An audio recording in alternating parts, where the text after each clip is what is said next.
الرقیب جل جلالہ، خبرگیری اور نگرانی کرنے والا۔ تعریف: الرقیب جل جلالہ وہ ہے جو دلوں میں چھپے ہوئے خیالات سے بھی باخبر ہے اور ہر ایک کے ہر عمل کی ہر وقت نگرانی رکھتا ہے۔ وہ ایک لمحے کے لیے بھی کسی سے غافل نہیں۔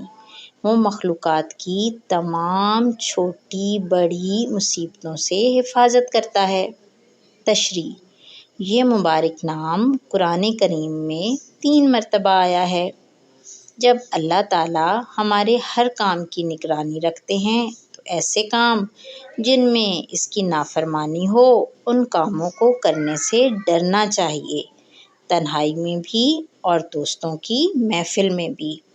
اسی طرح جب وہ ہماری حفاظت کرنے والے ہیں تو پھر ہم جن، بھوت، درندے اور جانوروں سے کیوں ڈریں؟ ڈر تو صرف اسی ایک کا ہونا چاہیے۔